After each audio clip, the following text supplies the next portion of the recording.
ওয়ালাইকুম আসসালাম। সো আমরা তো লাস্ট উইকে বলতে গেলে ক্লাসই করতে পারি নাই। সো এখন আমরা আজকে 2 আওয়ার্স একটা ক্লাস নিব, তাহলে যেন আমাদের আগের উইকের ওগুলো একটু কভার হয়, দেন আমরা নেক্সট দিন আরো যখন পারবো তখন এরকম এক্সটেন্ডেড টাইম ক্লাস নিয়ে আগের যে মিস করা ক্লাসগুলো টাইমিং গুলো ওগুলো কভার করে ফেলবো। ওকে, সো এখন তোমাদেরকে আমি গ্রুপের মধ্যে ওই স্ট্যান্ডিং ওয়েভের ভিডিও দিছিলাম না, ইউটিউবের অন্য চ্যানেলের তোমাদের স্ট্যান্ডিং ওয়েভের ভিডিওস গুলা দিছিলাম, বলছিলাম যে ওগুলা দেখতে।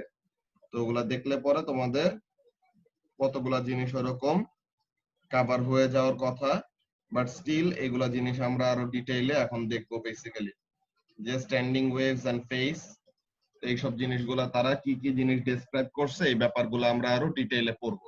ওকে, তো এখন এখানের মধ্যে কাজটা কি, আমরা তো লাস্ট ক্লাসে এরকম মেইনলি যে ফেজ ডিফারেন্স আর পাথ ডিফারেন্সের যে কন্ডিশনস গুলা, একদম স্পেসিফিক যে কন্ডিশন গুলি সেট আপ করার ইয়েগুলা যে ছিল, যে ফেজ ডিফারেন্স এরকম 2n পাই, যে ইভেন মাল্টিপল অফ পাই হইলে পরে তখন কনস্ট্রাকটিভ ইন্টারফিয়ারেন্স দিবে, আর অড মাল্টিপল অফ পাই হইলে ডিস্ট্রাকটিভ ইন্টারফিয়ারেন্স দিবে। দেন এটার করেসপন্ডিংলি আমরা পাথ ডিফারেন্স ব্যাপারটাকে সেট আপ করছিলাম। পাথ ডিফারেন্সটা কি ছিল? পাথ ডিফারেন্সটা ছিল যে integer multiple of lambda, যে 1 complete wavelength or 2 complete wavelength or 3 complete wavelength এরকম integer multiple of lambda যদি তাদের মধ্যে path difference থাকে, সো তাহলে তখন তাদের মধ্যে constructive interference হবে, যে the waves will be in phase। আর যখন নাকি তাদের মধ্যে half multiple of lambda থাকবে, যে half lambda or 1.5 lambda or 2.5 lambda or 3.5 lambda এরকম হইলে পরে তখন তাদের মধ্যে কি হবে? ডিস্ট্রাকটিভ ইন্টারফিয়ারেন্স হবে। সো এই ব্যাপারগুলো আমরা সেট আপ করে রাখছিলাম। দেন আমরা বলছিলাম যে এগুলা আরো আমাদের ইম্পর্টেন্ট কতগুলা এক্সপেরিমেন্ট আছে এন্ড এক্সপ্লেনেশন আছে, ওগুলোর মধ্যে কাজে লাগবে। তো এখন আমরা ওগুলা জিনিসের মধ্যে যাব। ফার্স্টে আমাদের স্ট্যান্ডিং ওয়েভস। স্ট্যান্ডিং ওয়েভের এই জিনিসটা স্টেশনারি ওয়েভও বলে, স্ট্যান্ডিং ওয়েভও বলে, যেটাই তোমার কাছে ভালো লাগে ওইটা তুমি ইউজ করবা। এখন স্ট্যান্ডিং ওয়েভ আর স্টেশনারি ওয়েভ তারা কিভাবে করে ফর্ম করে, ফার্স্টে এই জিনিসটা আমাদের জানতে হবে। আমাদের নরমাল যে ওয়েভ গুলো আমরা দেখি, হ্যাঁ, আমরা যে নরমাল যে ওয়েভ গুলো আমরা এরকম জেনারেট করি, এই যে এটা একটা ওয়েভ, দেন এইটা এরকম আরেকটা ওয়েভ। এখন স্ট্যান্ডিং ওয়েভ আমাদের কেমন ভাবে ক্রিয়েট হয়? যখন নাকি দুইটা ওয়েভ অপোজিট ডিরেকশনে ট্রাভেল করতেছে, হ্যাঁ, যখন নাকি দুইটা ওয়েভ অপোজিট ডিরেকশনে ট্রাভেল করতেছে তখন তাদের মধ্যে ইন্টারফিয়ারেন্স হইলে স্ট্যান্ডিং ওয়েভ ক্রিয়েট করতে পারে, কিন্তু তাও একটা কন্ডিশন আছে। কন্ডিশনটা কি? The waves must be coherent. Coherent মানে কি, এই ব্যাপারটা আমাদের ফার্স্টে সেট আপ করতে হবে, যে what do I mean by coherency, or তার দুইটা ওয়েভ কোহেরেন্ট বলতে আমরা কি বুঝাই ওই জিনিসটা, যে দুইটা ওয়েভ কোহেরেন্ট বলতে কি জিনিস? The waves need to be of the same speed and frequency with similar amplitude। ঠিক আছে, যে তাদের স্পিড এন্ড ফ্রিকোয়েন্সি কি হইতে হবে? সেম থাকতে হবে, এন্ড অ্যামপ্লিটিউডটা সেম হইতেও পারে বা একটু কম বেশি হইলেও সমস্যা নাই। এইটা তো আছেই, প্লাস আরেকটা ইম্পর্টেন্ট জিনিস কি, and have a constant phase difference or have a constant phase relationship। যে কনস্ট্যান্ট ফেজ রিলেশনশিপ বলতে কেমন, যে দুইটা ওয়েভ যারা দুইজন ইন্টারফিয়ার করতেছে তাদের মধ্যে ফেজ ডিফারেন্স যে অলওয়েজ 0 হইতে হবে, বা ফেজ ডিফারেন্স অলওয়েজ পাই হইতে হবে, বা ফেজ ডিফারেন্স অলওয়েজ 2 পাই হইতে হবে, এমন আমাদের কোনো ফিক্সড কিছু না। বাট যেটাই ফেজ ডিফারেন্স থাকুক ওইটাই যেন মেইনটেইন করে। বেসিক্যালি ফেজ ডিফারেন্সটা মেইনটেইন করাটা দিয়ে কথা, যে এর জন্য লিখছে কি কনস্ট্যান্ট ফেজ রিলেশনশিপ, যে তাদের মধ্যে ফেজ রিলেশনশিপটা যেন চেঞ্জ না হয়, তারা যেন কি থাকে, যেই ফেজ ডিফারেন্সে ছিল ওইটাই যেন তারা মেইনটেইন করে। তাহলে পরেই কি হবে? তাহলে পরে ওই ওয়েভ গুলাকে আমরা কি বলবো? এই ওয়েভ গুলাকে আমরা বলবো কোহেরেন্ট ওয়েভস। তো তাহলে এই যে আমি পেস্ট কালার, ইয়েলো কালার আর এই রেড কালার দিয়ে যে মার্ক করে রাখলাম, এটা আমাদের কি দুইটা ওয়েভ কোহেরেন্ট হওয়ার জন্য যে কন্ডিশনটা ফুলফিল করতে হয় এই জিনিসটা কি হবে, দুইটা ওয়েভ কোহেরেন্ট হওয়ার জন্য their speeds and frequencies must be their speeds and frequencies must be similar, ঠিক আছে, must be same and amplitude-টা কি হইতে হবে, exactly same না হইলেও কাছাকাছি যেন থাকে, comparable যেন থাকে, and most important thing is they have a constant phase relationship. এইটা যদি তারা মেইনটেইন করে তাহলে আমরা কি বলতে পারবো, তাহলে আমরা বলতে পারবো যে যেই দুইটা ওয়েভ ইন্টারফিয়ার করবে বা যেই দুইটা ওয়েভ কি করবে একজন আরেকজনের সাথে ইন্টারঅ্যাক্ট করবে বা ওভারল্যাপ করবে, তারা মিলে কি করবে, they will be able to produce stationary wave. এই যে স্টেশনারি ওয়েভের জন্য দেখো আরেকটা ইম্পর্টেন্ট জিনিস এখানে মধ্যে দিছে, এটা আমি অরেঞ্জ কালার গ্রিন কালার দিয়ে মার্ক করি। স্টেশনারি ওয়েভ কিভাবে ক্রিয়েট হয়, continuous waves travelling in opposite directions will superpose continuously and will set up a stationary wave pattern or a standing wave। তো তাহলে পুরো এই প্যারাগ্রাফটাই সবচেয়ে বেশি ইম্পর্টেন্ট, যে এইখানের মধ্যে সব ইনফরমেশন বলতে গেলে দেওয়া। ওকে, আমরা এই জিনিসটাই ওই যে আমরা ডেসমোসের মধ্যে গ্রাফ নিয়ে দেখছিলাম না, ওই জিনিসটাই আমরা এখানের মধ্যে আরেকবার দেখব। আজকে আমরা বেসিক্যালি স্ট্যান্ডিং ওয়েভ বা স্টেশনারি ওয়েভ নিয়ে ডিল করব, দেখে এই জিনিসটা আমাদের আরো ভালো মতো হেল্প হবে যে অ্যাকচুয়ালি স্ট্যান্ডিং ওয়েভের মেইন ব্যাপারটা আমরা কিভাবে করে কাজ করতেছি আর ডিল করতেছি। ওকে, তো এখন এখানের মধ্যে আমরা যাই, দেখি স্ট্যান্ডিং ওয়েভের ওই স্লাইডটা আমি ফার্স্ট ওপেন করি, 1 মিনিট।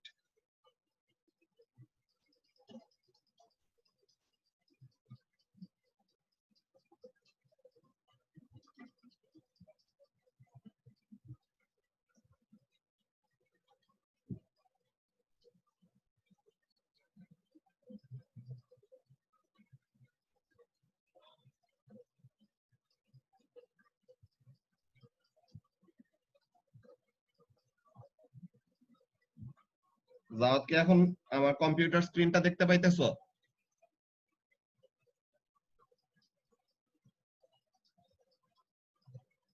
ওকে, তো তাহলে এখানের মধ্যে আমরা দেখি কাজটা কি। সো এটা হলো আমাদের স্ট্যান্ডিং ওয়েভের যে আমাদের মেইন প্রেজেন্টেশনের কাজটা। তো স্ট্যান্ডিং ওয়েভ কি জিনিস? Before I get into standing wave, some new things have to be known, nodes and antinodes. Nodes are points of zero displacement and antinodes are points of maximum displacement। এই যে এই zero ডিসপ্লেসমেন্টের এই পয়েন্টগুলোকে আমরা কি বলবো, এই পয়েন্টগুলোকে আমরা বলবো নোড, যে যেখানে অ্যামপ্লিটিউড জিরো। অ্যামপ্লিটিউড কোথায় জিরো হবে জাওয়াত? দুইটা ওয়েভ মিলে তাদের অ্যামপ্লিটিউডটা জিরো কখন হয়, যদি ওই দুইটা ওয়েভ কি থাকে, ওই দুইটা ওয়েভ যদি অ্যান্টি ফেসে থাকে, যে তাদের মধ্যে যদি ডিস্ট্রাকটিভ ইন্টারফিয়ারেন্স হয়, সো তখন কি হবে, তখন তাদের মধ্যে একজন আরেকজনের অ্যামপ্লিটিউডকে ক্যান্সেল আউট করে রেজাল্টেন্ট অ্যামপ্লিটিউডকে জিরো বানায় দিবে, সো ওখানে নোড ক্রিয়েট হবে। আর অ্যান্টি নোড কোথায় ক্রিয়েট হইতেছে, অ্যান্টি নোডস আর ম্যাক্সিমাম ডিসপ্লেসমেন্ট। তো তার মানে দুইটা ওয়েভ মিলে তাদের রেজাল্টেন্ট ওয়েভের অ্যামপ্লিটিউডটাকে আরো বাড়ায় দিছে, এটা কখন হবে, কনস্ট্রাকটিভ ইন্টারফিয়ারেন্স যখন হবে। সো এখানের মধ্যে আমরা বুঝতে পারতেছি যে তাদের মধ্যে কি আছে, ওই যে সুপার পজিশনের ওই টাইটেল কি বলে ওই কানেকশনটা আছে। এখন এখানের মধ্যে বলতেছে কি, now you need to know two more wave types, they are not more versions of transverse and longitudinal, instead it's a property that exhibits transverse and longitudinal waves such as progressive and standing wave। progressive wave হলো যারা নাকি এক জায়গা থেকে আরেক জায়গায় একদম directly travel করে, আর স্ট্যান্ডিং ওয়েভ হলো যেটা জায়গার মধ্যে দাঁড়ায় থাকে বেসিক্যালি। এখন এখানে মধ্যে বলতেছে nodes and antinodes of progressive waves are the move, nodes and antinodes of a progressive wave move as the wave progresses। যে জিরো এন্ড ম্যাক্সিমাম অ্যামপ্লিটিউডের পজিশন গুলা কি করতে থাকে, মুভ করতে থাকে, তারা একটা জায়গায় আটকায় থাকে না। progressive waves transfer energy from one place to another, every single type of wave you have come across before are progressive wave। আগে আমরা যত টাইপের ওয়েভ পড়ে আসছি সবগুলাই কি পড়ছি, আমরা অ্যাকচুয়ালি progressive wave নিয়ে পড়ছি। however standing waves are different। কেমন? তাদের position of nodes and antinodes remain in the same position, এর জন্যই তাদের নামটা আমরা কি দিছি, এর জন্যই তাদের নাম দিছি আমরা স্ট্যান্ডিং, যে তারা একটা জায়গায় স্টেশনারি থাকে, এর জন্য তাদেরকে আমরা স্টেশনারি ওয়েভও বলি, যে নোড তার পজিশনটাকে ধরে রাখে, অলওয়েজ নোড একটা জায়গাতেই ক্রিয়েট হয়, অ্যান্টিনোডস গুলো অলওয়েজ একটা স্পেসিফিক পজিশনে ক্রিয়েট হয়। সো তাহলে কি হয় না, there is no overall transfer of energy, যে ওভারঅল আমাদের কি থাকে, ওয়েভটা মুভ করে না, সো দুইটা স্পেসিফিক পজিশনের মধ্যে দুইটা ওয়েভ কি করে, আটকায় থাকে। এখন আমরা এই জিনিসটা প্রোগ্রেসিভ ওয়েভের এটা দেখে নেই, প্রোগ্রেসিভ ওয়েভের এটা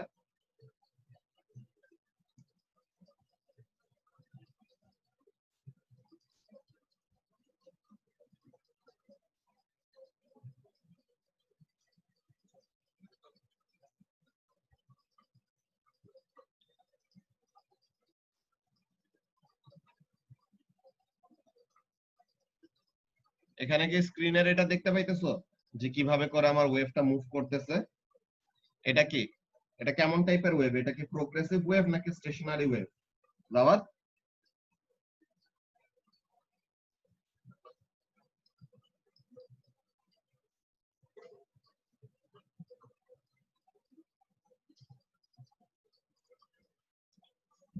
এটা স্টেশনারি না, এটা প্রোগ্রেসিভ। দেখো এই যে এখানের মধ্যে এই যে জিরো অ্যামপ্লিটিউডের এই পজিশনটা, এই যে আমি আমার কার্সারটা নাড়াইতেছি, এটার সাথে সাথে যাইতেছে, দেখছো? সো জিরো অ্যামপ্লিটিউডের পজিশনটা তার জায়গাটা চেঞ্জ করতেছে, এই যে জিরো অ্যামপ্লিটিউডের জায়গাটা তার পজিশন চেঞ্জ করতেছে, ম্যাক্সিমাম অ্যামপ্লিটিউডটাও কি করতেছে, মুভ করতেছে। সে একটা জায়গায় আটকায় নাই, ঠিক আছে? সে কি করতেছে, এক জায়গা থেকে আরেক জায়গায় মুভ করতেছে। এই যে এখানের মধ্যে বলে দিছে কি, দা রেড ডটস আর নোডস। এই যে রেড ডট যেগুলা দেখতেছো, এই যে জিরো ডিসপ্লেসমেন্ট যেগুলা, যে এক্স অ্যাক্সিস এর সাথে যেটা লাগানো, এই পজিশন গুলা কি, এই পজিশন গুলা হলো নোড। তো এই নোড গুলার পজিশন কি হইতেছে, আমাদের ওয়েভ যত মুভ করতেছে নোডটার পজিশনে কি হইতেছে, তত চেঞ্জ হইতেছে। সো তাহলে এর জন্য এটাকে আমরা কি বলবো, এর জন্য এটাকে আমরা বলবো প্রোগ্রেসিভ ওয়েভ। আচ্ছা, সো তাহলে এটা বুঝতে পারলে তো ভালো। So this is a progressive wave. তো এই ব্যাপারটা আমরা দেখলাম। Now let's go to the slide and see standing wave আসলে কেমন দেখতে। এই যে দেখো, এইটা হলো স্ট্যান্ডিং ওয়েভ। দেখো এই যে 0, 180 আর 360, এই যে রেড ডট গুলা যেখানে দেওয়া, এই তিনটা পজিশন কি একদম ফিক্সড না? এই তিনটা পজিশন কিন্তু একদম চেঞ্জই হইতেছে না, তাই না? This three positions are always fixed. আর এই যে 270 তে আর 90 তে একবার ক্রেস্ট, একবার ট্রাফ, একবার ক্রেস্ট, একবার ট্রাফ। সো তাহলে এখানে কি হইতেছে, এখানে অ্যান্টিনোড যে ম্যাক্সিমাম ডিসপ্লেসমেন্টের পজিশনটা আমাদের এই পজিশনে হইতেছে, অন্য কোন জায়গায় কিন্তু ক্রেস্ট আর ট্রাফ হইতেছে না 90 আর 270 বাদে, দেখছো? সো তাহলে এই যে আমাদের ম্যাক্সিমাম অ্যামপ্লিটিউডের পজিশনটা, তো এই ম্যাক্সিমাম অ্যামপ্লিটিউডের পজিশনটাও ফিক্সড, যে অ্যান্টিনোডটা একটা ফিক্সড একটা পজিশনে হচ্ছে অলওয়েজ।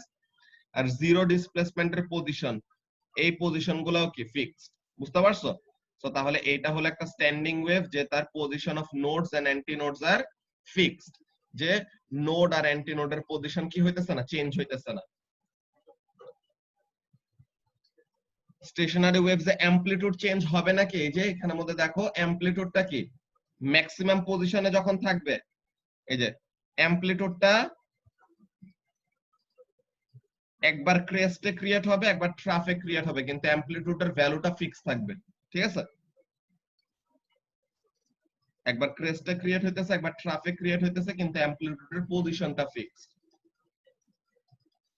বুঝতে পারছো? আচ্ছা, সো এখন এই স্ট্যান্ডিং ওয়েভের এই ডায়াগ্রামটা যেটা দেখাইতেছি তোমাকে, এইটা দেখলে অ্যাকচুয়ালি একটু কনফিউজ হবা, বিকজ তোমার কাছে মনে হবে যে এটা বুঝি একটা ওয়েভ, যে এটা বুঝি নিজেই একটা ওয়েভ, কিন্তু সে অ্যাকচুয়ালি কি, it is not an original wave. তার সে কি, সে হলো একটা রেজাল্টেন্ট ওয়েভ, ঠিক আছে? সে নিজের থেকে এক্সিস্ট করতে পারে না, তাকে কি করতে হয়, দুইটা ওয়েভ মিলে ক্রিয়েট করতে হয়। হ্যাঁ, স্ট্যান্ডিং ওয়েভ আপনা আপনি ক্রিয়েট হয় না, সে তাকে কি করা লাগবে, দুইটা প্রোগ্রেসিভ ওয়েভ কন্টিনিউয়াসলি একজন আরেকজনের সাথে ইন্টারফিয়ারেন্স করে বা সুপারপজিশন করে দেন কি ক্রিয়েট করবে, দুইটা ওয়েভ একজন আরেকজনের সাথে ইন্টারফিয়ার করে দেন ওই কোহেরেন্ট যদি হয় এন্ড অপোজিট ডিরেকশনে যদি ট্রাভেল করে, তাহলে কি করতে পারবে, they will be able to produce this standing wave. এই যে প্রোগ্রেসিভ ওয়েভ তো এখানে একটা দেখতেছি, এই যে এখানে একটা প্রোগ্রেসিভ ওয়েভ কি করতেছে, এই যে এক জায়গা থেকে আরেক জায়গায় যাইতেছে। তো এরকম আমরা যদি দুইটা প্রোগ্রেসিভ ওয়েভ দেখি কিন্তু অপোজিট দিকে ট্রাভেল করতেছে, যে এই যে আমাদের ব্লু ওয়েভটা কোন দিকে ট্রাভেল করতেছে, it is moving from left to right, তাই না? সো এরকম সিমিলার একটা ওয়েভ যে সেম স্পিড, সেম ফ্রিকোয়েন্সি, অ্যামপ্লিটিউডও কাছাকাছি, এন্ড তাদের মধ্যে ফেজ রিলেশনশিপ যদি আমরা ফিক্সড রাখি, তো তখন তারা কি হবে? কোহেরেন্ট হবে। এন্ড তারা যদি অপোজিট ডিরেকশনে ট্রাভেল করে, তো তখন তারা দুজন মিলে কি ক্রিয়েট করবে? তখন তারা দুজন মিলে ক্রিয়েট করবে স্টেশনারি ওয়েভ, যে এই ওয়েভটা ক্রিয়েট করবে। দুইটা প্রোগ্রেসিভ ওয়েভ মিলে at the correct condition or when certain conditions are met, তখন যা তারা কি করবে? তারা দুজন মিলে এরকম স্ট্যান্ডিং ওয়েভ ক্রিয়েট করবে। ঠিক আছে? সো এই জিনিসটা আমরা দেখবো এখন। ওখানের মধ্যে স্লাইডের মধ্যে ফেরত যাই আমরা। Now how do these standing waves form? Well, what happens is superposition. ঠিক আছে? যে আমাদের সুপারপজিশন যেটা আমরা পড়ে আসছি, কনস্ট্রাকটিভ সুপারপজিশন আর ইন্টারফিয়ারেন্স, ডিস্ট্রাকটিভ সুপারপজিশন আর ইন্টারফিয়ারেন্স, ওই জিনিসটা। When a wave is created at a source and is reflected back towards the source, the emitted wave and the reflected wave superpose. So এমন ভাবে হইতে পারে কি, একটা ওয়েভ তুমি দিলা, ওই ওয়েভ কন্টিনিউয়াসলি আসতেছে এন্ড ওইটার রিফ্লেকশনটা বা ওইটার একোটা ব্যাক করতেছে। সো তাহলে রিফ্লেক্টেড ওয়েভ আর অরিজিনাল ওয়েভ ইন্টারফেয়ার করে কি করতে পারবে? স্ট্যান্ডিং ওয়েভ ক্রিয়েট করতে পারবে। অর দুইটা অপোজিটলি ট্রাভেলিং সোর্স তুমি দিয়ে দিছো, যে দুইটা আলাদা সোর্স থেকেও ওয়েভ আসলে পরে তারা দুজন মিলে কি করতে পারবে?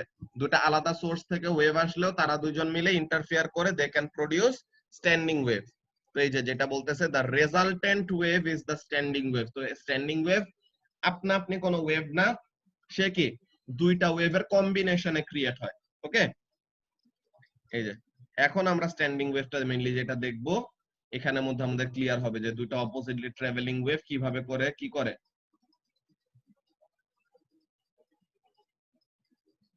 ওয়েভ ক্রিয়েট করে।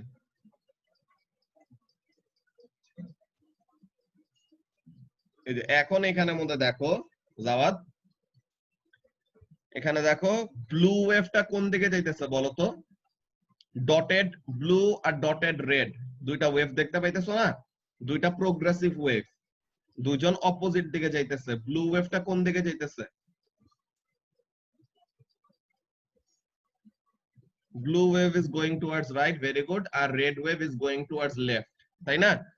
এই যে এখানে ব্লু ওয়েভ আর রেড ওয়েভ, তাদের দুজনের ভেলোসিটি সেম, তাদের দুজনের ফ্রিকোয়েন্সি সেম, তাদের দুজনের অ্যামপ্লিটিউডও সেম।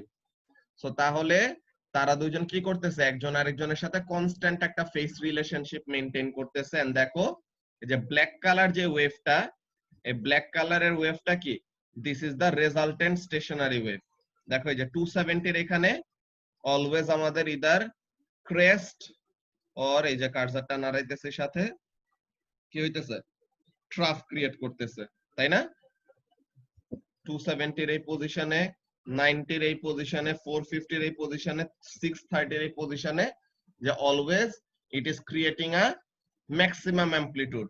আর এই যে দেখো 0, 180, 360, 540, 720 এই পজিশনগুলো দেখো জীবনেও চেঞ্জ হয় না। দেখছো এই পজিশনগুলো জীবনেও চেঞ্জ হয় না। সো তাহলে এই পজিশনগুলো কি? এই পজিশনগুলো হলো আমাদের জিরো অ্যামপ্লিটিউড অর নোড। যে দেখো আমি এরকম স্পেসিফিক একটা পজিশনে আমি আটকাই দিলাম। এখন দেখো রেড ওয়েভ আর ব্লু ওয়েভ যখন নাকি একটার সাথে আরেকটা পুরাপুরি এরকম মিশে গেছে, তখন কি তারা এই স্ট্যান্ডিং ওয়েভটা ক্রিয়েট করলো। দেন যখন নাকি তারা কি করবে? একদম 180 ডিগ্রি আউট অফ ফেজ চলে যাবে, তখন তারা কি করতেছে? তখন তারা একজন আরেকজনকে পুরোপুরি ক্যান্সেল আউট করে দিল। সো রেজাল্টেন্ট ওয়েভ হলো 0। এরপরে যখন নাকি তারা আবার আরো মুভ করবে, দেন আবার কি হবে? দেন আবার একসাথে তারা মিলে, যেখানে এতক্ষণ ক্রেস্ট ছিল ওখানে এখন ট্রাফ, যেখানে এতক্ষণ ট্রাফ ছিল ওখানে এখন ক্রেস্ট, এইভাবে করে তারা কি করতেছে? ম্যাক্সিমাম অ্যামপ্লিটিউডের পজিশনটা একবার উপরে একবার নিচে এমন ভাবে ক্রিয়েট করতেছে। ঠিক আছে? তো তাহলে এখানের মধ্যে কাজটা কি? যে আমরা যখন নাকি যে ওয়েভ গুলাকে এরকম ছেড়ে দিব এমন করে মুভ করার জন্য, তখন কি করতেছে? ওয়েভ গুলা কন্টিনিউয়াসলি একজন আরেকজনের সাথে এরকম ইন্টারফেয়ার করতেছে। এন্ড ফাইনালি এই যে আমাদের ব্ল্যাক কালারের যে ওয়েভটা ক্রিয়েট করতেছে, ব্ল্যাক কালারের ওয়েভটা কি তার পজিশন চেঞ্জ করতেছে কোনো? ব্ল্যাক কালারের ওয়েভটা রেজাল্টেন্ট ওয়েভটা যেখানে ছিল ওখানেই অলওয়েজ আছে। সো তাহলে এই ব্ল্যাক কালার ওয়েভটা যে রেজাল্টেন্ট ওয়েভটা ক্রিয়েট হলো, এই ওয়েভটাকে আমরা কি বলবো? যে ওয়েভ মুভ করে না আর যে ওয়েভ দাঁড়ায় থাকে, ওই ওয়েভটাকে আমরা কি বলবো? That wave will be called standing wave. ব্যাপারটা ক্লিয়ার হয়েছে যে স্ট্যান্ডিং ওয়েভ অ্যাকচুয়ালি কিভাবে করে ক্রিয়েট হয়? Very good. সো তাহলে এই যে দুইটা অপোজিটলি ট্রাভেলিং ওয়েভ, সুন্দর মতো তাদের ইন্টারফিয়ারেন্সটা দেখে আমাদের এটা বুঝতে অনেক ইজি হয়ে গেছে। ঠিক আছে, সো তাহলে এই ব্যাপারটা গেল। আমরা একটু পরের একটা স্লাইডে দেখবো যে কোহেরেন্ট না হইলে আসলে কি হয়। কোহেরেন্ট না হইলে যে কি বাজে একটা অবস্থা হয়, দেখলে হাসাহাসি করবা, বুঝছো? একটু পরে আমরা এখানের মধ্যে স্লাইডের মধ্যে আসতেছি।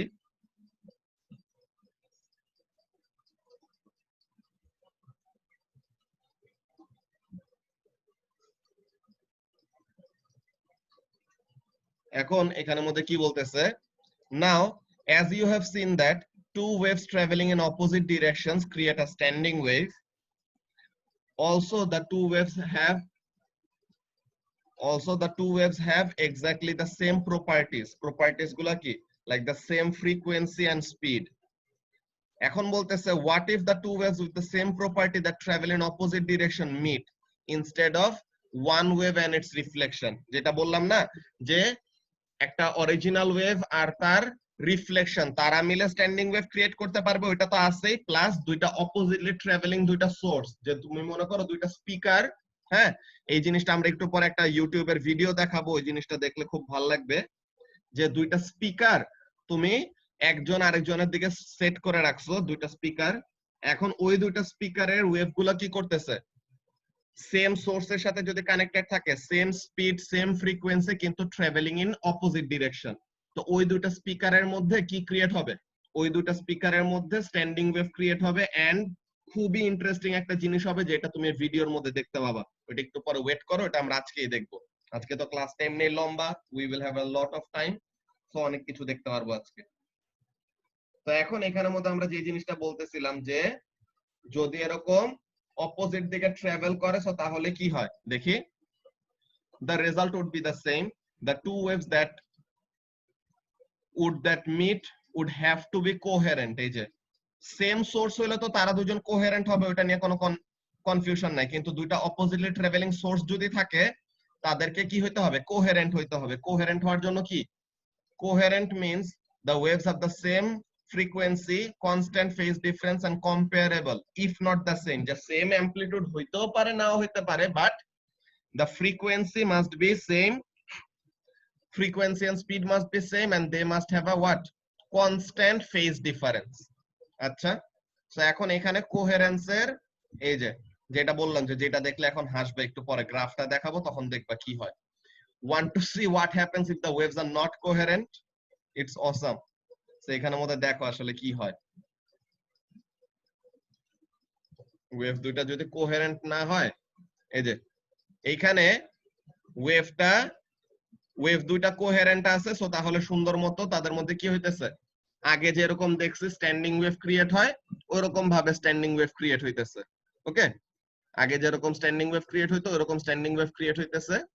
এখন বলতেছে ভ্যারি এফ, এই যে এই F, to vary the frequency of the red wave, or drag F to 1 and press play on D. এই যে D তে যদি আমি প্লে দিয়ে দেই, যে D, যে আমার ব্লু ওয়েভের যেই ইয়েটা কি বলে, ব্লু ওয়েভের যেই ওয়েভলেন্থটা, এটা দেখবা আর ফ্রিকোয়েন্সিটা দেখবা কন্টিনিউয়াসলি চেঞ্জ হবে। এতক্ষণ পর্যন্ত দেখতেছো, এতক্ষণ পর্যন্ত দুইটা ওয়েভ কোহেরেন্ট আছে, সুন্দর মতো তারা কি করতেছে? স্ট্যান্ডিং ওয়েভ ক্রিয়েট করতেছে। আর তাদের দুইজনের ইন্টারফিয়ারেন্স প্যাটার্নটা দেখতে কেমন হবে ওইটা একদম সুন্দর মতো বোঝা যাইতেছে, প্রেডিক্ট করা যাইতেছে। জাস্ট আমি যদি এখানে ডিটাতে প্লে দিয়ে দেই, দেখবা কি হয়।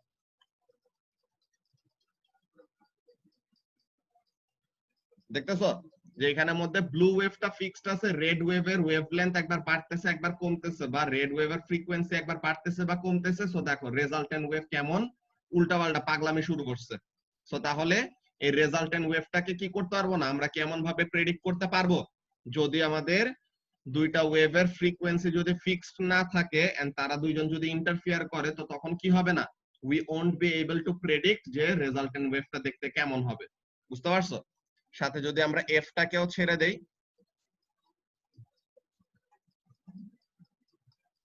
তো এখানের মধ্যে তাদের দুইজনের মধ্যে ইন্টারফিয়ারেন্স করে আসলে কেমন কি রেজাল্ট হবে এই জিনিসটা বলা খুবই টাফ। বুঝতে পারছো? তো এর জন্য এই দুইটা ওয়েভের মধ্যে কি থাকতে হবে, the two waves must be coherent. If the two waves are not coherent, then তাহলে তাদের মধ্যে যে এরকম উল্টাপাল্টা ইন্টারফিয়ারেন্স হবে। স্ট্যান্ডিং ওয়েভ প্যাটার্ন তো পাবোই না, যেই প্যাটার্নটাই পাবো ওই প্যাটার্নও প্রতিটা সেকেন্ডে সেকেন্ডে চেঞ্জ হতে থাকবে, যে আমরা ঠিক মতো ওখানের মধ্যে বুঝতেই পারবো না যে আসলে কি হইতেছে। ওকে, সো এখন যদি আমরা এরকম আগের পজিশনে ফেরত নিয়ে আসি,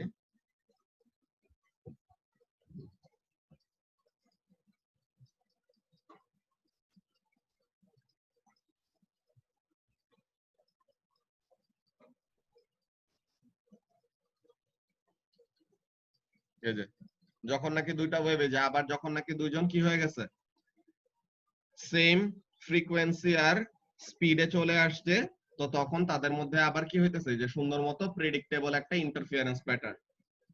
ব্যাপারটা ক্লিয়ার হয়েছে যে কোহেরেন্সি আমাদের কেন দরকার, কোহেরেন্ট না হইলে পরে কি হবে? জাওয়াত, অলরাইট। সো তাহলে এই ব্যাপারটা ক্লিয়ার হইলে তো খুবই ভালো। তো এখন আমাদের স্ট্যান্ডিং ওয়েভের এই জিনিসটা অলমোস্ট শেষ, বা স্ট্যান্ডিং ওয়েভের অনেক মজার মজার কয়েকটা জিনিস আছে যেগুলো আমরা দেখব এখন। এডএক্সেল gives us 5 to 6 মার্ক, যে একদম পুরা মুখস্থ কোশ্চেন আসে। এইগুলা মুখস্থ না করে কি করবা, ফার্স্টে বুঝবা, কনসেপ্টটা বুঝে দেন এগুলা অ্যাপ্লাই করবা। You are suppose to understand the situation and answer accordingly. এখানের মধ্যে এই পয়েন্টগুলা আজকের এই লেকচারের এখানের মধ্যে এখন তুমি চাইলে স্ক্রিনশট তুলে রাখতে পারো, আর ভিডিও যখন পাবা তখন এখানে থেকে এই পয়েন্টস গুলি আলাদা করে লিখে রাখতে পারো, যে স্ট্যান্ডিং ওয়েভ কিভাবে ক্রিয়েট হয় এটা জিজ্ঞাসা যখনই করবে এই পয়েন্টগুলো তোমার মার্ক স্কিমে থাকবেই থাকবে, মাস্ট। এর জন্য এগুলো আলাদা করে এরকম নোট ডাউন করে দেওয়া হয়েছে, যে টু ওয়েভস যে এমিটেড এন্ড রিফ্লেক্টেড হইতে পারে, অর দুইটা সেপারেট ওয়েভও হইতে পারে। দুইটা ওয়েভ কি করবে, টু অপোজিটলি ট্রাভেলিং ওয়েভ, এখানে একটা ওয়ার্ড অ্যাড করলে ভালো, টু অপোজিটলি ট্রাভেলিং ওয়েভস মিট। ওই দুজন কি করবে, মিট করলে পরে সুপারপোজ করবে।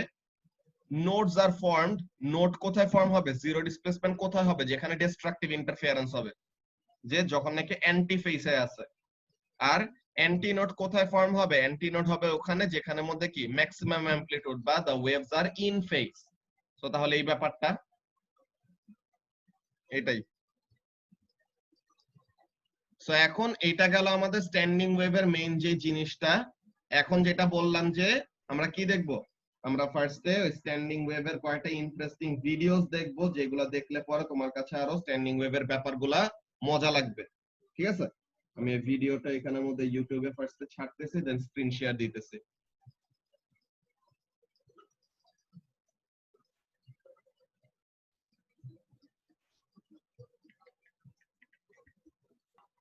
স্ক্রিন কি দেখতে পাইতেছো এখন?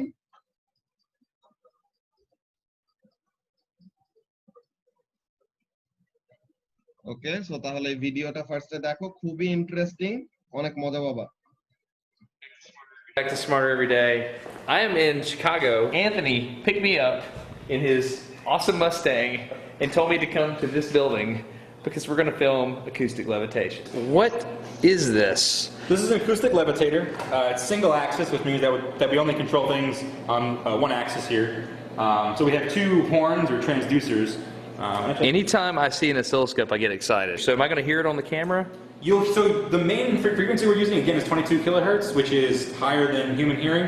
But what you'll be hearing a subharmonic around 17, 18 kilohertz. But I can just put a low pass filter on the audio and I can. I'm guessing that you cut it out, yeah. Okay. Turn it up, and on the oscilloscope you'll see the two waves from each of the two horns. Well, let's think and levitate something, dude. So that's just a styrofoam ball. Styrofoam ball, and the spoon has all those slots in it, so the sound passes right through it. এখানের মধ্যে basically কি কাজ করলো দেখলা, তারা এখানের মধ্যে তোমার দুইটা যে উপরে আর নিচে দুইটা স্পিকার আছে, বুঝছো জাওয়াত, উপরের আর নিচে দুইটা স্পিকার আছে। এখন এই দুইটা স্পিকারের মধ্যে কি হয়েছে, তাদের দুজনের মধ্যে স্ট্যান্ডিং ওয়েভ ক্রিয়েট হয়েছে। সো তারা কি করছে, নোট পজিশন গুলো একদম ফিক্সড থাকে না, এই পজিশন গুলো তো একদম মুভি করে না, জিরো ডিসপ্লেসমেন্টে থাকে। তো তারা কি করতেছে, কেয়ারফুলি তারা যখন নাকি কটন বল গুলাকে ওরকম নোট পজিশন গুলাতে প্লেস করে দিতেছে, তো তখন কি করে, ওই পজিশনের মধ্যে দা বলস আর লেভিটেটিং, যে ওখানে থেকে সে নিচে নামতে পারতেছে না, উপরে উঠতে পারতেছে না। নিচে নামতে সময় কি করবে, নিচে নামতে সময় নিচের যে আমাদের অ্যান্টিনোটটা আছে, নিচের অ্যান্টিনোটটা তাকে উপরের দিকে ধাক্কা দিবে, আর উপরে উঠতে সময় উপরের অ্যান্টিনোটটাকে নিচের দিকে ধাক্কা দিবে। সো ওভারঅল সে কি করতেছে, এরকম একটা পজিশনে লেভিটেট করতেছে বা ভেসে আছে। No And way. then I can just. And by sound, you mean pressure. Yeah, the sound waves, which are pressure waves. I mean, but you can see the wavelength spacing basically between these. That's stinking awesome. You may have seen sound drawn like this, but it's a bit too simplified. A real sound wave actually looks like this. The bright parts are the higher pressure and the darker parts are the low pressure. These ripples move along at the speed of sound. When you have two identical sound waves and you line them up just right, they no longer act like waves moving across the room. If you have a wave coming from this side and another wave coming from the other side, they become what's called a standing wave. You get a spot right here where there's a pressure flipping on and off, and a spot right here where the pressure isn't changing at all. There's no oscillation. If you flip this thing upright and then you put something tiny right inside that little pocket, you can use that air pressure to bump something up against the force of gravity. So it ends up looking like this ping pong paddle. The particle wants to drop, but it keeps getting knocked back up by the high pressure wave below it. And that is acoustic levitation. So if it works with foam, it should work with water, right? Anthony uses a syringe to balance little drops of water on top of that oscillating wave. Just like the ping pong ball, you can see it bouncing up and down. Look at the one on the bottom, bouncing up and down trying to find its spot. Another cool thing is the fact that if I make the water drops too big, they always seem to explode. Why would it do that? It happens just a little too fast to see with the naked eye. I flew home wishing I had some way of bringing together the acoustic levitation machine and a high-speed camera. 10 months went by. I had no way of doing this, but then I got a call from Ford. They wanted to know if I could do any sound experiments on American Idol out in Hollywood. We have 2 hours with the most amazing setup I've ever worked with. An ultrasonic levitation device and 2 really fast high-speed cameras. We're going to do 20,000 frames per second with the V2511, and we're going to do 7,500 frames per second with the V711. I didn't want to just make a TV segment. I actually wanted to hang out with these guys and teach them something new about sound. Hi, I'm Jax. Yep. Rivon. I'm Clark. Tiara. I'm Nick. All right, so we're not going to pretend like these guys don't know what's up, because we've already done a segment, and they're actually, you know how this works now, right? Yeah. You, a pro. yeah, okay. Come over here and let's show everybody how it works. It looks to me like just an amp. Okay. And when I turn up the amplitude, the sound waves through the horns will come down against each other and it'll make a column where you can actually suspend liquid or things of physical. That's right, that's right. Did he get it right? I think you did. There's an equation that dictates how big a raindrop can be, okay? So the pressure that's on the inside of the drop is determined by 2 times the surface tension divided by the radius. If the drop gets too big, what happens? It explodes. It explodes. We're recording high-speed video of these drops that we're levitating, and then we're ramping up the amplitude, which is the same as changing the pressure, right? So once we do that, the pressure gets so great that the surface tension can't hold the drop together anymore, and then it just ruptures. It overcomes that internal pressure, and you get an explosion.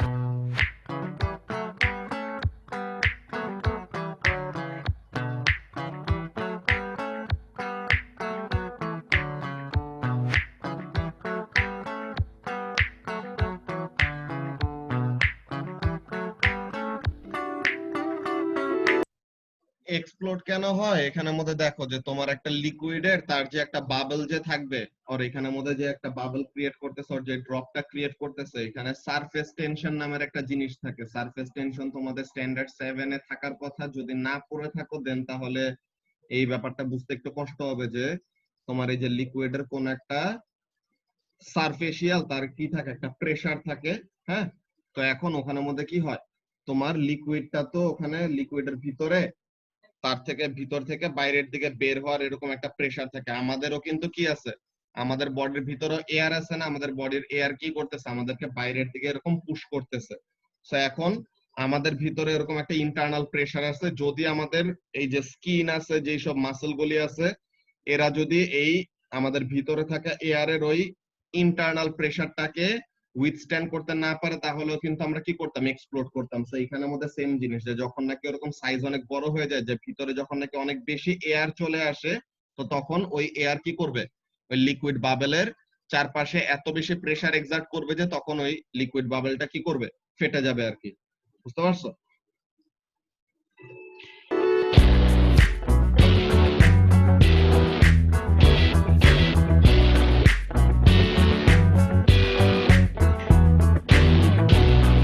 এত FPS এর camera থাকলে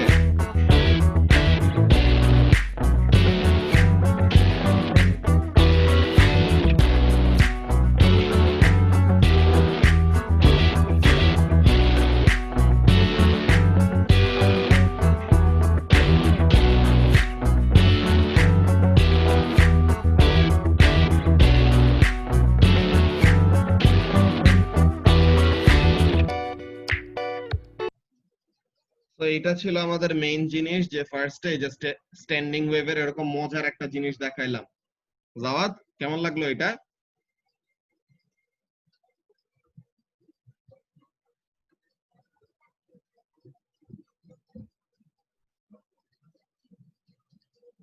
আচ্ছা, তো ভালো লাগলেই ভালো। তো এখন এই মিটিংটা টাইম অনেক কম, তোমরা নেক্সট মিটিংটা জয়েন করে ফেলো, তখন আমরা স্টুডেন্ট বুকের থেকে ফার্স্ট ওই স্ট্যান্ডিং ওয়েভের পার্টটুকু একটু পড়বো, ঠিক আছে?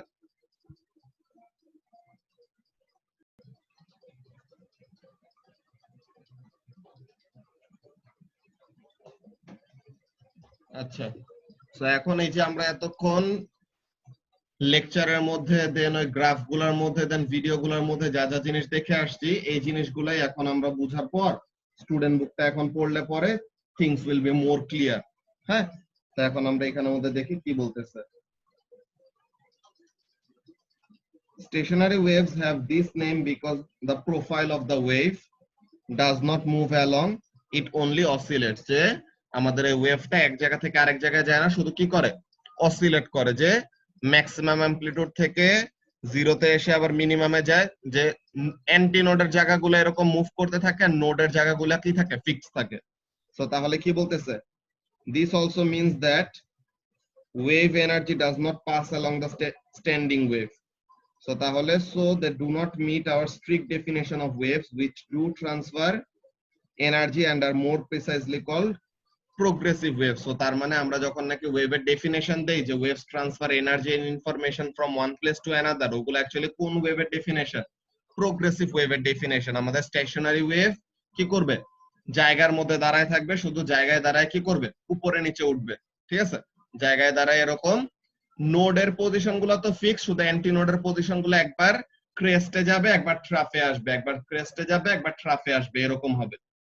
সো কি বলতেছে, a situation such as in figure B, এই যে ফিগার বি, ফিগার বি তে তো এটা আমাদের স্ন্যাপশট নেওয়া একটা একটা করে। আমরা তো এর চেয়ে আরো ভালো ওই ডেসমসের গ্রাফের মধ্যে দেখে আসলাম যে দুইটা ওয়েভ যখন নাকি কন্টিনিউয়াসলি অপোজিট দিকে মুভ করতেছে, তখন তাদের মধ্যে ইন্টারফিয়ারেন্স হলে পরে কি হয়, ওটা আমরা ভালো মতো ডেমনস্ট্রেশন দেখে আসছি। স্টুডেন্ট বুকের এই ওদের এই যে লিমিটেশনটা, যে ওরা কি করতে পারলো না, অ্যানিমেশনটা দেখাইতে পারে নাই। সো তাহলে কি এটা বুঝতে একটু কষ্ট হবে, বাট স্টিল এখন আমরা যেহেতু অ্যানিমেশন দেখে ফেলছি, সো আমাদের কাছে আর কোনো প্রবলেম থাকবে না ফার্দার। তো কি বলতেছে, a situation such as in figure B can be set up when waves travel along the string and are reflected from a fixed end, which is how wave in A was produced। এই যে এখানের মধ্যে দেখো standing ওয়েভের এরকম,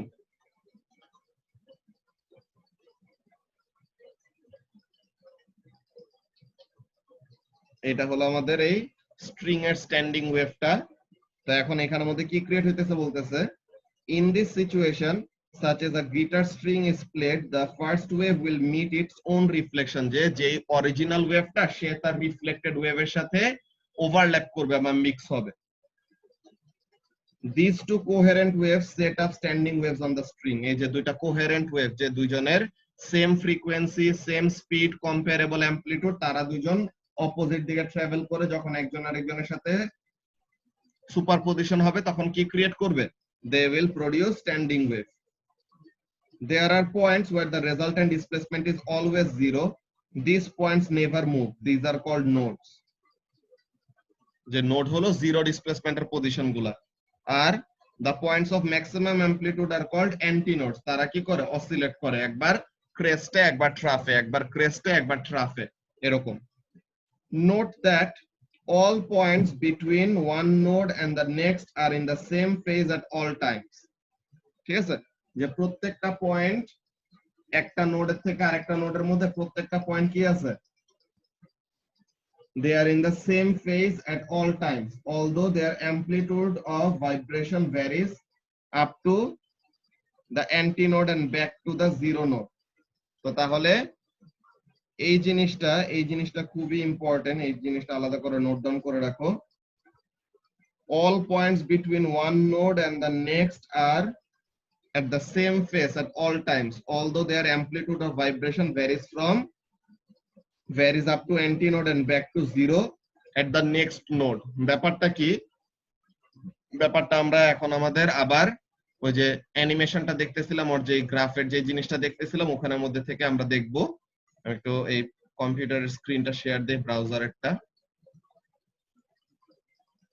এই যে এখানের মধ্যে দেখো, আমি যদি কোন একটা সার্টেন পজিশনে পজ দেই, হ্যাঁ কোন একটা সার্টেন পজিশনে যদি পজ দেই, তো এখানের মধ্যে তোমরা একটা ইন্টারেস্টিং ব্যাপার দেখতে পাবা। এই যে এই সো এখন এখানের মধ্যে দেখো, এটা একটা নোড, এই যে 360 তে এখানে যে কার্সারটা নিয়ে রাখছি এটা একটা নোড, 180 তে যে এখানের মধ্যে আছে এটা একটা নোড।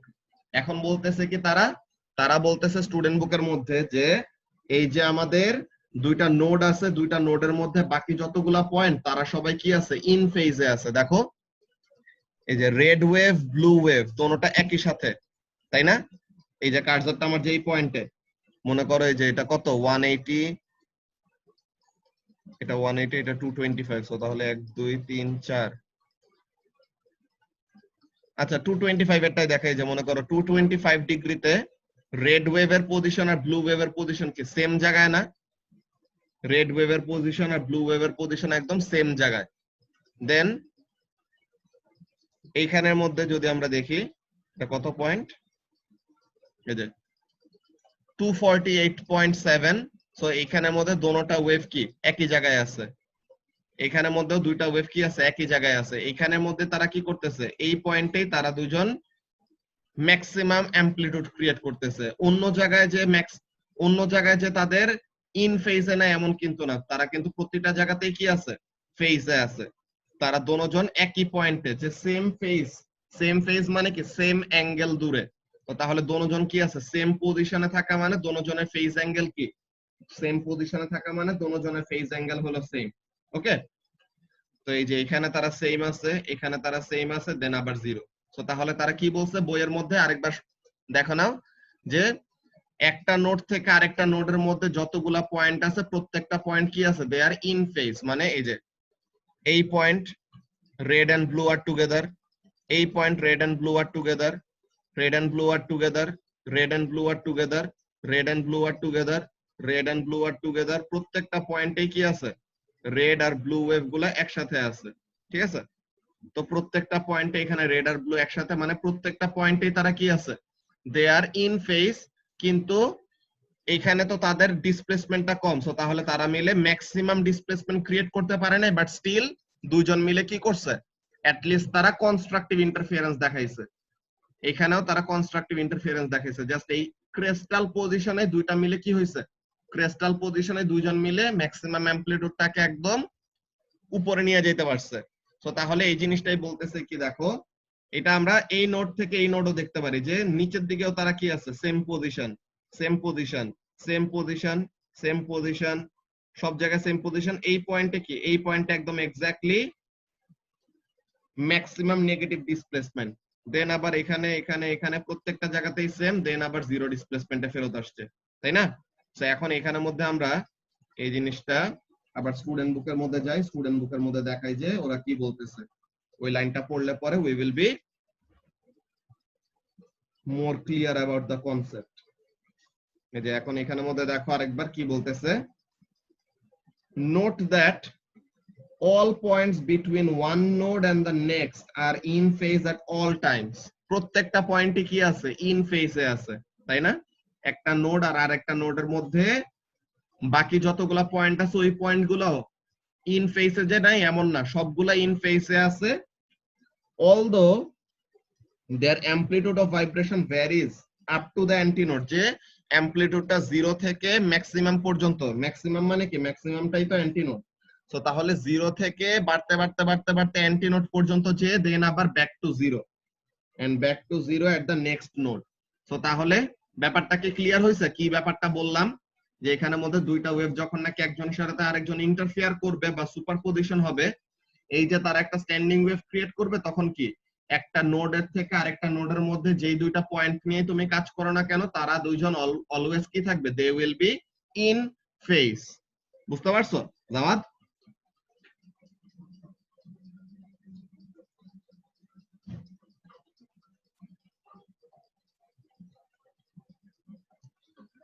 ওকে, সো তাহলে এই ব্যাপারটা বুঝলে তো অনেক কিছু আমাদের আগায় গেলাম।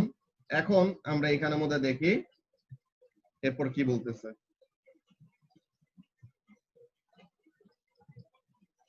Depending on the frequency of the wave that produces the standing wave by constructively interfering with its own reflection, the standing wave pattern can be set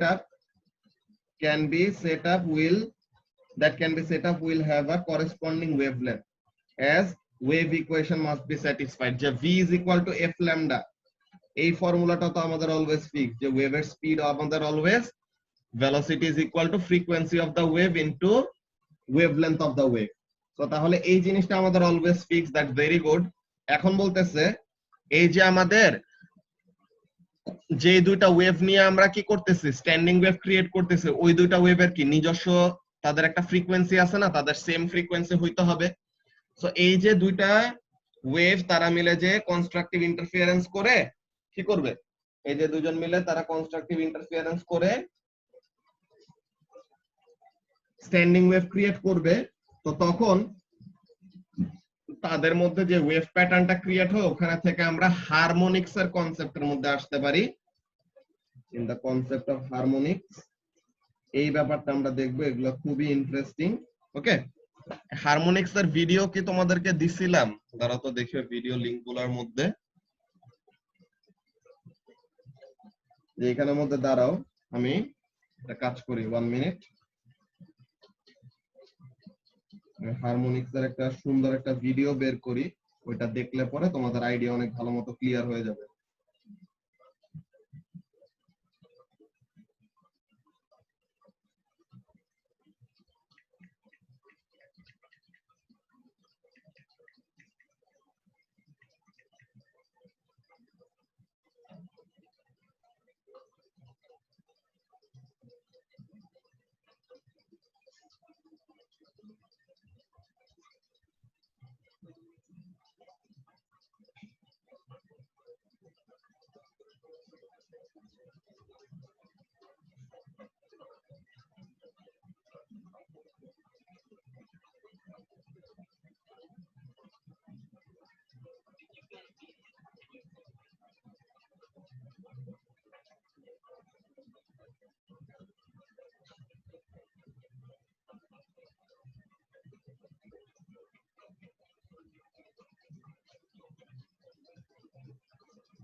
আচ্ছা, সো তাহলে আমরা এখন এই ভিডিওটা ফার্স্টে দেখি, ভিডিওটা দেখার পর দেন আমরা আরো বইয়ের থেকে ওই জিনিসগুলো পড়বো প্লাস এক্সপ্লেইন করবো। আর ভিডিওর মাঝখানে কোনো কিছু না বুঝলে চ্যাটের মধ্যে সাথে সাথে লিখে ফেলো, তাহলে আমি ভিডিও পজ দিয়ে ওই ব্যাপারটা বুঝিয়ে দিব।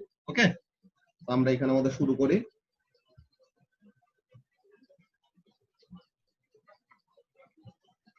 A wave. And if you create a wave in a medium that has no boundaries, in other words, a medium that's so big this wave basically never meets the boundary, then there's nothing really stopping you from making a wave of any wavelength or frequency whatsoever. In other words, there's not really any naturally preferred wavelengths. They're all pretty much as good as any other wavelength.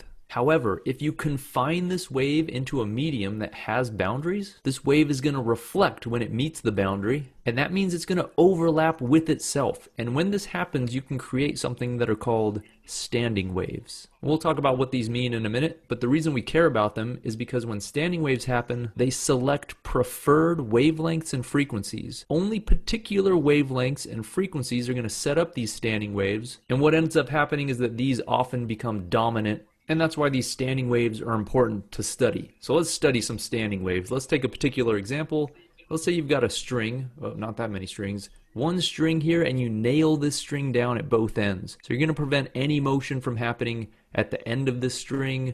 The string can wiggle in the middle, but it can't wiggle at the end points. And this isn't that crazy. A guitar string is basically a string fixed at both ends. Piano strings are strings fixed at both ends. So the physics behind standing waves determines the types of notes you're going to get on all of these instruments. And by the way, this point over here, we're basically making sure that it has no motion. So by nailing it down, what I really mean is that there's going to be no motion at this end point and no motion at this end point.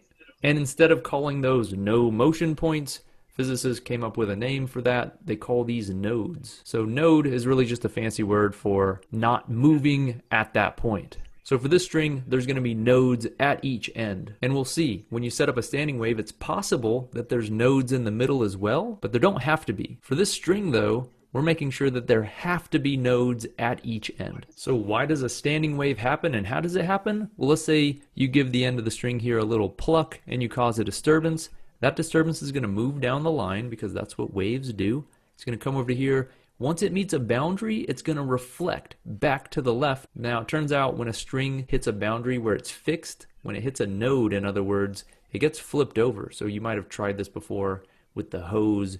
If you send a pulse down the line and you try to see how it reflects, it gets reflected upside down. That doesn't matter too much for our purposes, but every time it's going to reflect, it flips its direction and it keeps bouncing. Now let's say instead of sending in a single pulse, we send in a whole bunch of pulses, right? We send in like a simple harmonic wave. Now when this thing reflects, it's going to reflect back on top of itself because this leading edge will get reflected upside down this way, and it's going to meet all the rest of the wave behind it and overlap with it, creating some total wave that would be composed of the wave traveling to the right plus the wave traveling to the left. And you can use superposition and interference to figure out what that is, which for most wavelengths is just going to be a mess. So if you just send in whatever wavelength you want and let it reflect back in on itself, the total wave you get might not really be anything special. It might just be sort of a mess in here.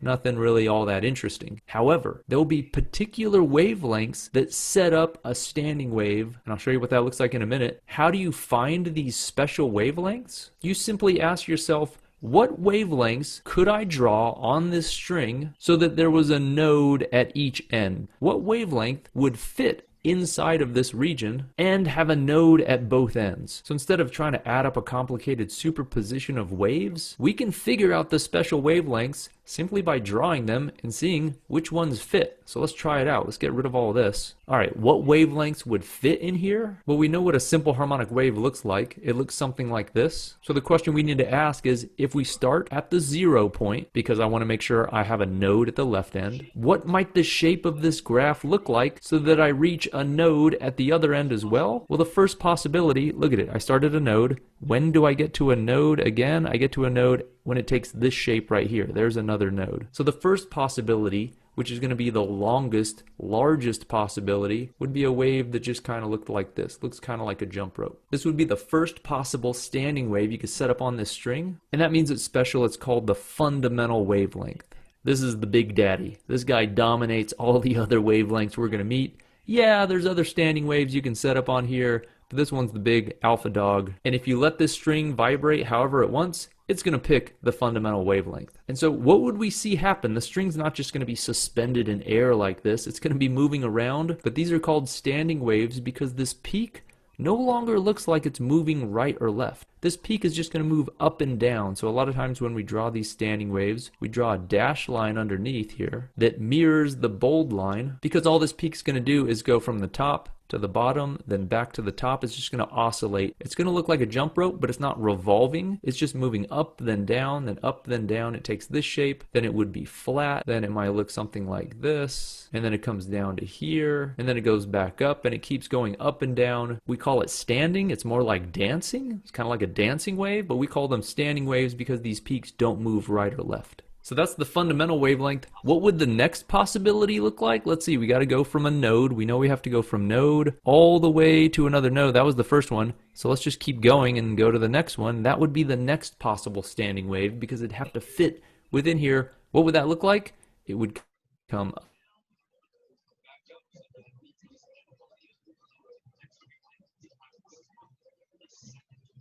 It would go down and then back up so that it meets this node on the other end. That would be the next, called the second harmonic. Second, because it's the second possibility. Harmonic, because these are resonances, and this term is used a lot when you talk about resonances with musical instruments. What would the third harmonic look like? Well, we got to start at a node. We go to this one. That was the fundamental. This is the second harmonic, so that's going to be the third harmonic. So this one's going to come up. It's going to go down, it's going to go back up, and then it's going to come back down, and that would be the third harmonic. And you can see you could keep going here. You can create infinitely many of these. But let's analyze what's going on up here. What's actually happening in these standing waves? Note that there's going to be points like right here on this third harmonic, and if I draw its mirror so that I can get this, so this is what it would look like maybe a little after, actually exactly 1/2 of a period after this bold line. So you wait, this peak moves down to here, this valley moves up to this peak moves down to here. They're oscillating back and forth. But note, this point right here just stays put. That's not even going to move. That's a node, and so is this point right here.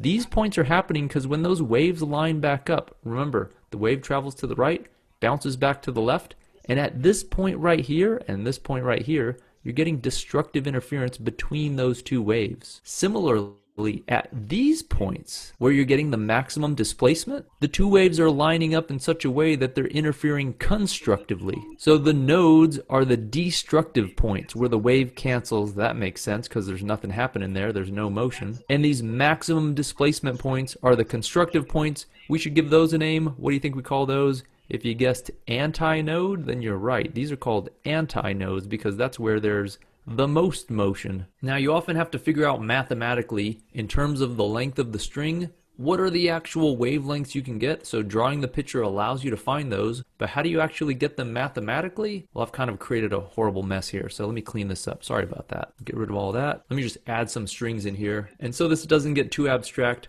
let's just say the length of this string is pretty big. Let's just say it's 10 meters. A really long string, you secured at both ends. So the first standing wave looked like this. Jump rope mode looked like that. Now, if the string has a length of 10 meters, what would be the wavelength of this wave? You might say 10 meters, but no, this is not one whole wavelength. Remember, if we looked at this wave pattern we had over here that we were using, this is one entire wavelength. You had to go all the way to here to get through a whole wavelength. This was only half of a wavelength. So this jump rope is only half of a wavelength. What would a whole wavelength look like? This would extend all the way out here, all the way back up. I can't really get there so I don't go off screen. That would be a whole wavelength. So this would be 10 meters and then another 10 meters. That means the wavelength of this wave, even though a whole wavelength isn't fitting in here, if there was a whole wavelength on this string extended, this wavelength would be 20 meters. What was the next wave? Remember, it looked like this. It had one node in the middle, whereas this first fundamental wavelength had no nodes in the middle. And again, if this string is 10 meters,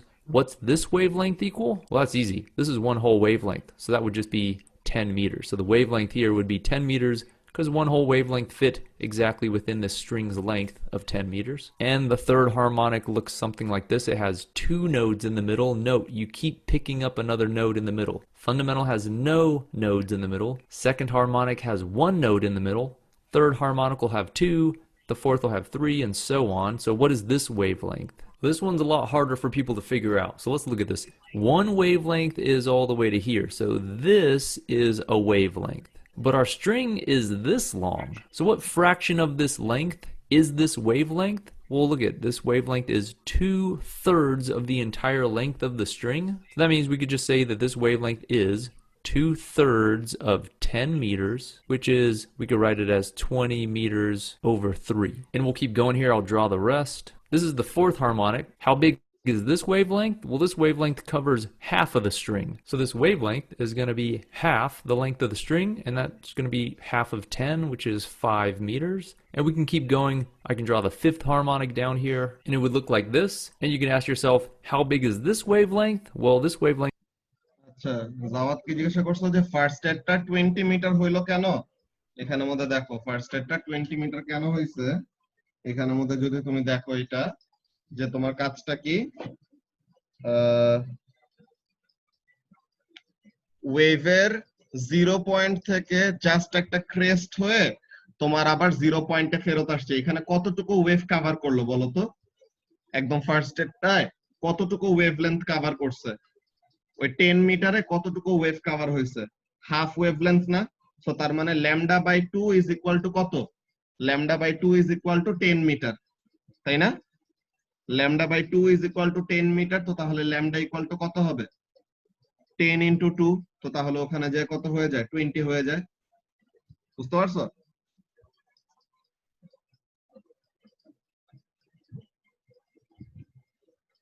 তো এইভাবে করে তোমার length of the string কে fix রেখে, হ্যাঁ, length of the string কে fix রেখে তুমি ব্যাপারটা এমন ভাবে চিন্তা করতে পারো, কেমন ভাবে চিন্তা করতে পারো যে মনে করো প্রথম যেই ওয়েভটা ক্রিয়েট করছে, প্রথমে ওয়েভটার মধ্যে কতটুকু ওয়েভলেন্থ কভার হয়েছে? Lambda by 2, half lambda. তো half lambda is equal to 10 metre, তো তাহলে lambda is equal to 20 metre. তো প্রথমটা গেল ল্যামডা ইকুয়াল টু 20 মিটার। এর পরেরটায় কি হয়েছে? এর পরেরটায় সেকেন্ডটায় একদম একটা কমপ্লিট ওয়েভলেন্থ কভার করছে। তো এখন একটা কমপ্লিট ওয়েভলেন্থ মানে ল্যামডা, আর ওই জায়গাটার মধ্যে ডিসটেন্সটা কত? 10 মিটার, তো তাহলে ল্যামডা ইকুয়াল টু 10, তো তাহলে ওটা ডাইরেক্টলি সেকেন্ডটা হলো ল্যামডা ইকুয়াল টু 10। 3 নাম্বারটার জন্য দেখো 3 নাম্বারটায় কতটুকু ওয়েভ কভার করছে? একটা কমপ্লিট ওয়েভ আর একটা অর্ধেক ওয়েভ। সো একটা কমপ্লিট ওয়েভ আর একটা অর্ধেক ওয়েভ মানে কত? 1.5 ল্যামডা। তো 1.5 ল্যামডা ইজ ইকুয়াল টু 10, তো তাহলে ল্যামডা ইজ ইকুয়াল টু কত হবে? সো এইভাবে করে বের করছে। বুঝতে পারছো প্রসিডিওরটা? Alright. Let's see, 1, 2, 3, 4, 5. We got 5 of these humps in here. So this wavelength is going to be 2/5 of this entire length. So I'm just going to write lambda is 2 times 10 would be 20 meters. So 2/5 of 10 would be 20 meters over 5. Oh, which we could simplify as 4 meters. But what if they asked you for like the 43rd harmonic? If they're like, hey, what's the wavelength of the 43rd harmonic? I don't want to sit down and draw like 43 of these things and try to figure out what fraction it is, and you don't have to. There's a pattern here, so let me show you the pattern. So this is going to look kind of weird, but I'm going to write this first fundamental wavelength as 2 times 10 meters over 1. And then I'm going to write this second harmonic as 2 times 10 meters over 2. And I'll write this third harmonic as 2 times 10 meters over 3. This fourth harmonic is going to be 2 times 10 meters over 4. This fifth harmonic could be written equivalently as 2 times 10 meters over 5, since that's 25ths.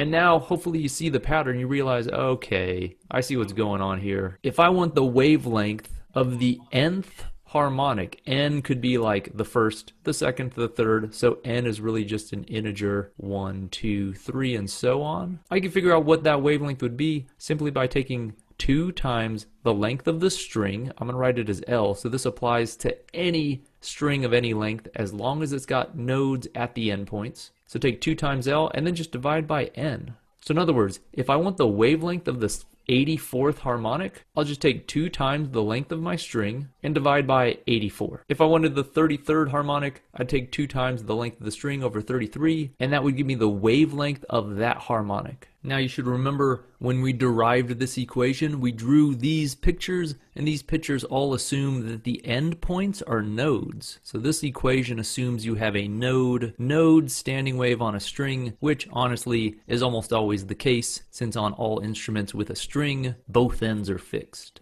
So recapping, when you confine a wave into a given region, the wave will reflect off the boundaries and overlap with itself, causing constructive and destructive interference. For particular wavelengths, you can set up a standing wave, which means the wave just oscillates up and down instead of left to right. In these standing waves, the points where there's no motion are called nodes, and the points of maximum displacement are called antinodes. You can find the possible wavelengths of a standing wave on a string fixed at both ends by ensuring that the standing wave takes the shape of a simple harmonic wave and has nodes at both ends, which, if you do, gives you a formula for the possible wavelengths for a node-node standing wave as being 2 times the length of the string divided by the number for the harmonic you're concerned with. আচ্ছা, তো এখন এইখানের মধ্যে যে আমরা ফার্স্টে string এর মধ্যে যে ওয়েভটা ক্রিয়েট হয় ওয়েভের ব্যাপারটা দেখে নিলাম। এই জিনিসটা আমরা ফার্স্টে এখন স্টুডেন্ট বুকের থেকে দেখবো। এই যে স্ট্রিং এর মধ্যে দেখছিল যে আমাদের 10 মিটার রেখে দিছিল না, তো এরকম আমরা 10 মিটার 20 মিটার যা মন চায় ওইটা না নিয়ে আমরা কি করলাম, আমরা একটা স্ট্রিং এর লেন্থ নিলাম এল। এই যে স্ট্রিং এর লেন্থ নিলাম এল। তো প্রথমবার আমাদের দুইটা এন্ডের নোড কখন ক্রিয়েট হবে, যখন নাকি হাফ একটা ওয়েভ হবে। সো হাফ একটা ওয়েভ হলো এল এর সমান। সো তার মানে lambda by 2 is equal to L, তাই না? Lambda by 2 is equal to L, তো তাহলে ল্যামডা ইজ ইকুয়াল টু কি হবে, 2l। সেকেন্ড বার আমাদের কি হবে, সরি এটা এই একটা কমপ্লিট ওয়েভ। তো একটা কমপ্লিট ওয়েভের ওয়েভলেন্থ হবে ল্যামডা, আর ল্যামডা ইজ ইকুয়াল টু কি, লেন্থ অফ দা স্ট্রিং হলো এল। তো তাহলে এখানে directly lambda equal to L. 3 নাম্বারটার জন্য একটা কমপ্লিট ওয়েভ আর একটা হাফ ওয়েভ, ঠিক আছে? একটা কমপ্লিট ওয়েভ আর একটা হাফ ওয়েভ, তো তার মানে কত, 1.5 টা ল্যামডা। তো 1.5 lambda is equal to L, or 1.5 মানে কি 3/2 lambda is equal to L. তো তাহলে ল্যামডা ইজ ইকুয়াল টু কি হবে, 2l/3। তো তাহলে lambda is equal two 2l/3। এরপরে 3 নাম্বার, এরপরেরটার জন্য একটা কমপ্লিট ওয়েভ আর একটা কমপ্লিট ওয়েভ। তো কয়টা কমপ্লিট ওয়েভ হলো, 2টা কমপ্লিট ওয়েভ হলো। সো 2টা কমপ্লিট ওয়েভের ওয়েভলেন্থ কত হবে, 2 ল্যামডা। তো 2 lambda is equal to L. তো তাহলে ল্যামডা ইজ ইকুয়াল টু কত, তো তাহলে ল্যামডা ইজ ইকুয়াল টু কত হবে, l/2। সো এই যে এটা ওয়েভলেন্থ হলো 2l, l 2l/3 l/2। ব্যাপারটা বুঝতে পারছো যে ওরা অ্যাকচুয়ালি কিভাবে করে এই ব্যাপারগুলো সেট আপ করছে? জাওয়াদ, ওকে।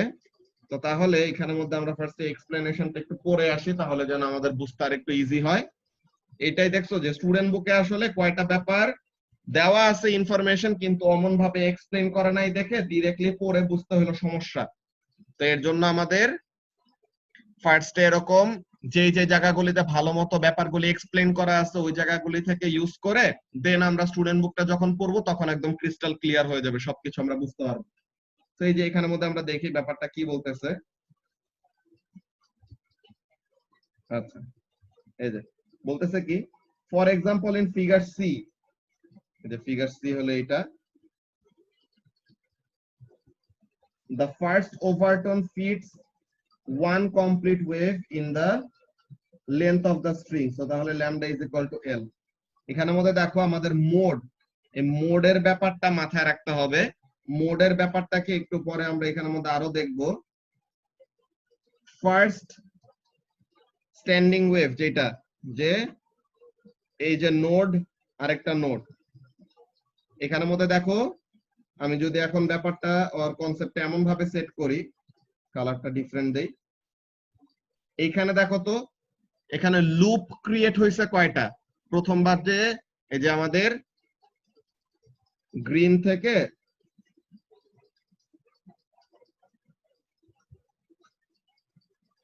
এই যে গ্রিন থেকে এই যে এই আসলো, এটা কয়টা লুপ ক্রিয়েট হয়েছে বলো তো? একটা লুপ।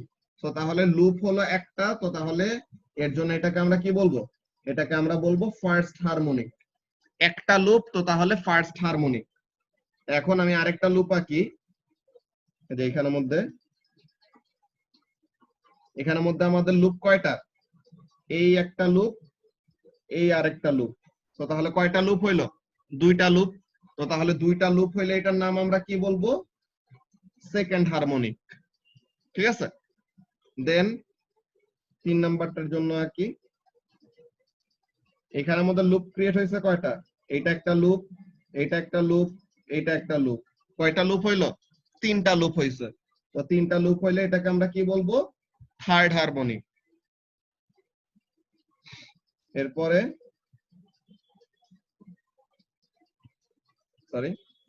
এরপর এখানের মধ্যে এইটা একটা লুপ, এটা একটা লুপ, এটা একটা লুপ, এটা একটা লুপ। কয়টা লুপ ক্রিয়েট হলো? 4টা। তো তাহলে এটাকে আমরা কি বলবো? Fourth harmonic. ঠিক আছে? তো তাহলে হারমোনিকটা কি? কয়টা লুপ ক্রিয়েট হইতেছে ওইটা থেকে আমরা এরকম হারমোনিকটা বের করব। ওকে? ফার্স্ট হারমোনিক মানে একটা লুপ, সেকেন্ড হারমোনিক মানে দুইটা লুপ, থার্ড হারমোনিক মানে 3টা লুপ, ফোর্থ হারমোনিক মানে 4টা লুপ, এমন করে। ওকে? আর ওভারটোনের ব্যাপারটা কি? ওভারটোনের ব্যাপারটা হলো ফার্স্ট হারমোনিক মানে 0 ওভারটোন,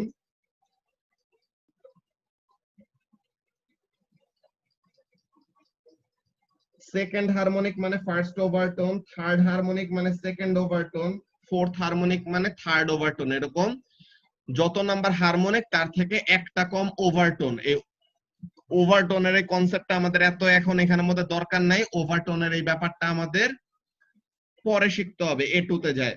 ঠিক আছে? এখন এখানের মধ্যে ওভারটোনের এখানে রেজোন্যান্সের একটা কাজ আছে, ওই ব্যাপারগুলো আমরা A2 তে শিখবো, এখানের মধ্যে না। এখনের জন্য জাস্ট তোমার যে ব্যাপারটা ক্লিয়ার করা দরকার যে আমার স্ট্যান্ডিং ওয়েভ যদি দুইটা এন্ডে, দুইটা অপোজিট এন্ডে যদি আমার কি থাকে? ফিক্সড কোন পয়েন্ট থাকে, ওই ফিক্সড পয়েন্টে কি ক্রিয়েট হবে?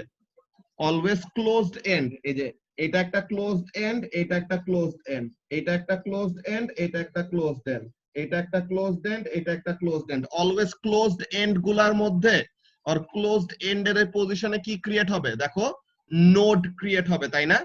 একদম ক্লোজড এন্ডের ওই পজিশনে তো ওয়েভ আর মুভ করতে পারবে না। সো তাহলে ওই পয়েন্টে ওয়েভটা কি থাকবে? 0 পজিশনে থাকবে। তো তার মানে ক্লোজড এন্ডে ওয়েভ অলওয়েজ কি হবে? ক্লোজড এন্ডে ওয়েভ অলওয়েজ নোড ক্রিয়েট করবে। তো তাহলে এই যে আমার দুইটা ক্লোজড এন্ডের মধ্যে যখন নাকি এরকম আমি স্ট্যান্ডিং ওয়েভ জেনারেট করব, একটা লুপ হইলে পরে ফার্স্ট হারমোনিক, দুইটা লুপ হইলে পরে সেকেন্ড হারমোনিক, 3টা লুপ হইলে পরে থার্ড হারমোনিক, 4টা লুপ হইলে ফোর্থ হারমোনিক। সো ওভারটোন নিয়ে যদি বলি, একটা লুপ হইলে পরে 0 ওভারটোন, দুইটা লুপ হইলে পরে ফার্স্ট ওভারটোন, 3টা লুপ হইলে পরে সেকেন্ড ওভারটোন, 4টা লুপ হইলে পরে থার্ড ওভারটোন, এমন ভাবে আসবে। বুঝতে পারছো? তো এই ব্যাপারটাই এখানের মধ্যে তার এক্সপ্লেন করবে। দেখো কি বলে, in the third overtone there are two complete cycles in length L. এই যে থার্ড ওভারটোনে দুইটা কমপ্লিট ওয়েভলেন্থ আছে, এই যে দুইটা complete wavelength. So the wavelength is half. The speed of the wave in the string is same in both situations. Speed তো আমাদের string এর ভিতর দিয়ে যে ওয়েভের স্পিডটা থাকবে, ওয়েভের স্পিডটা আমাদের fix. So the frequency of the third overtone must double to that of the first overtone because speed যদি কনস্ট্যান্ট থাকে, দেখো v is equal to f lambda না, বলো তো Javad? v is equal to হলো f lambda। তো তাহলে v যদি ফিক্স থাকে, যে স্পিড যদি ফিক্স থাকে, ওয়েভলেন্থ যদি কমে যায়, ফ্রিকোয়েন্সি কি হইতে হবে? বাড়তে হবে। তাহলে যেন স্পিডটাকে কি রাখতে পারে? তাহলে যেন স্পিডটাকে সে কনস্ট্যান্ট রাখতে পারে বা ফিক্সড রাখতে পারে। বুঝতে পারলা কি বললাম? তো তাহলে এই ব্যাপারটা বলতেছে যে যেহেতু আমাদের ওয়েভলেন্থ কমে যাইতেছে হায়ার হারমোনিকে, তো হায়ার হারমোনিকে ফ্রিকোয়েন্সি কি হইতেছে? বাড়তেছে। If a string is plucked and allowed to vibrate freely, all modes of vibration will be present at the same time, but the fundamental will be the most significant. এটা কিন্তু ভিডিওতেও বলছে যে তুমি কোন একটা এরকম সিস্টেমকে যদি ফ্রিলি তাকে অসিলেট করতে দাও, সে সবসময় কি করবে? তার ফান্ডামেন্টাল ফ্রিকোয়েন্সি বা তার ন্যাচারাল ফ্রিকোয়েন্সিকে সে চুজ করবে। সো ফান্ডামেন্টাল ফ্রিকোয়েন্সিকে আমরা আরেকটা নামেও ডাকি, কি নামে ডাকি? Natural frequency. ফান্ডামেন্টাল ফ্রিকোয়েন্সিকে ন্যাচারাল ফ্রিকোয়েন্সিও বলা হয়। তো তাহলে এই ব্যাপারটা আমাদের ফার্স্টে গেল। এইখানে থেকে আমাদের ওয়েভ স্পিডের এই জিনিসগুলো আসবে, বাট এটার আগে আমাদের আরেকটা ভিডিও দেখা লাগবে। ওকে, বাট এই সেশনের টাইমটা অনেক কম আছে, তোমরা নেক্সট সেশনটা জয়েন করে ফেলো, দেন আমি ভিডিওটা চালু করতেছি, ঠিক আছে?